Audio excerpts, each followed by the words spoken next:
20, 21, le royaume des cieux n'ayant pas de manière à frapper le regard, mais il est en vous.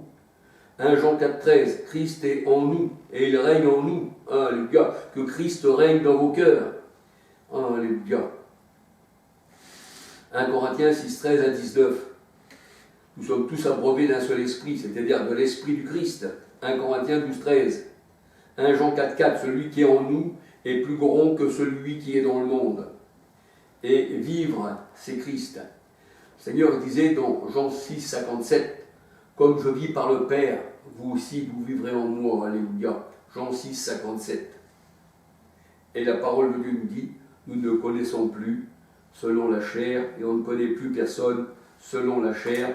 2 Corinthiens 5, verset 16. J'aurai encore beaucoup de choses à dire sur le royaume du Père, quand Christ remet le royaume au Père. Les gars, on peut dire que quand Christ remet le royaume au Père, ça veut dire que là, eh bien, c'est l'Esprit Saint directement qui est en nous, alléluia. Parce que le Père est esprit, Jean 4, 22, 23, alléluia. On peut dire que le Père, c'est l'Esprit. Matthieu 1, 18, 20, Jésus est né du Père. Et Jésus disait, le Père est en moi. Et Luc 4, 1, le Père, c'était l'Esprit Saint. Alléluia. Donc, on peut dire que quand Christ a mis ses ennemis sous ses pieds, quand il a tout fait, qu'on dit que tout est accompli et tout, la Bible elle dit, et il remit le royaume à son Père.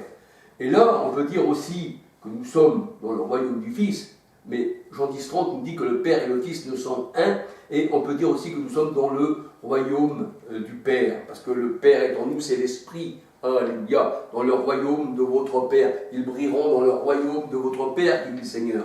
Alléluia. Donc nous voyons que le royaume, c'est pour ça que le Seigneur dit, nous ferons notre demeure.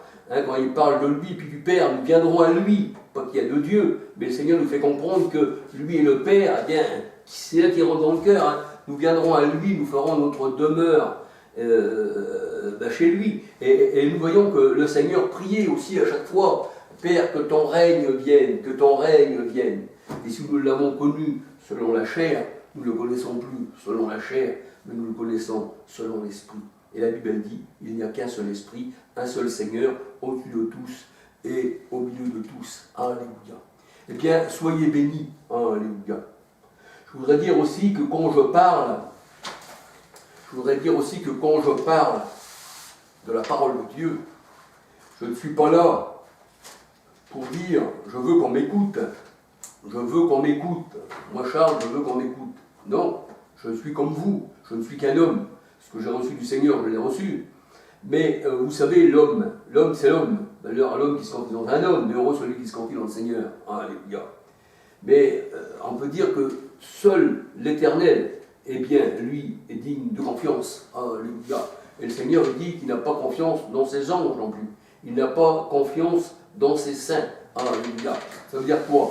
Ça veut dire que l'homme, eh bien, il est guidé par le Seigneur, mais il faut vraiment qu'il soit vraiment guidé. Mais quel est l'homme qui est vraiment, on peut dire, qu'il n'a pas de défaut, bien que le Seigneur lui a enlevé ses défauts. Ça veut dire par là que nous branchons tous de diverses manières. Alléluia. Et j'aurais voulu vous citer, eh bien, dans le psaume 19, 13, qui connaît ses égarements? Qui connaît ses égarements? Et là, pardonne-moi pour ce que j'ignore. Donc, le psaume 19, 13, eh bien, il est pour tous ceux, eh bien, qui appartiennent au Seigneur et qui reconnaissent qu'ils ne sont rien, que des fois, ils peuvent s'égarer, mais que le Seigneur, c'est lui qui remet, eh bien, sur le chemin. Alléluia. Donc, c'est pour ça que moi, je dis, là, je ne vous enseigne pas des choses en voulant dire, croyez vraiment à ce que je dis, croyez parce que je suis infaillible. Non, non, ça serait même de l'orgueil de dire ça. Alléluia. Non, non, moi je suis là simplement pour partager avec vous. C'est un partage. Voilà. Maintenant, si vous dites, ça ne m'intéresse pas, vous êtes libre, mais ce que j'ai sur le cœur, je le partage. Alléluia. Et tous les jours, le Seigneur donne-moi ma nourriture, mon pain de tous les jours. Père, que ton nom soit sanctifié, donne-nous la nourriture de tous les jours. Et de tous les jours on grandit, et de tous les jours on apprend, et de tous les jours on rectifie. Mais c'est le Seigneur qui donne, alléluia. Donc, voilà, c'est vrai. Mais il y a ceux qui sont carrément dans l'erreur, c'est certain, qui sont parmi le monde, et qui ont une religion du monde. Ils sont carrément dans les ténèbres. Mais on peut dire aussi que c'est en l'Éternel qu'on doit se confier. Alléluia. C'est pour ça qu'il faut faire comme les Juifs de Béret. Il faut demander au Seigneur et puis regarder dans les Écritures si c'était exact ce qu'on nous disait. Alléluia.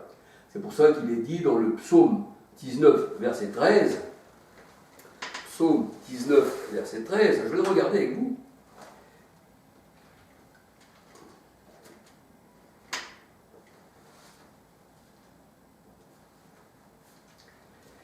J'espère que c'est bien là.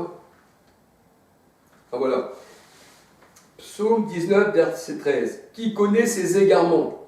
Pardonne-moi ce que j'ignore. Alléluia. Pardonne-moi ce que j'ignore. Ça veut dire quoi? Ben, ça veut dire beaucoup de choses. Alléluia. Gloire au Seigneur. Dieu seul connaît toutes choses. La parole de Dieu, elle dit les choses révélées sont à nous, les choses cachées sont à l'Éternel. Et le Seigneur aussi peut te révéler encore des choses. Alléluia. Gloire au Seigneur. Alors voilà, c'est tout ce que je voulais dire pour aujourd'hui. Et puis, on se laissera guider encore par le Seigneur la prochaine fois. J'espère que j'ai parlé selon le Seigneur. Alléluia. Et que le Seigneur vous bénisse. Et c'est lui qui convainc, c'est pas l'homme. Alléluia. Soyez bénis.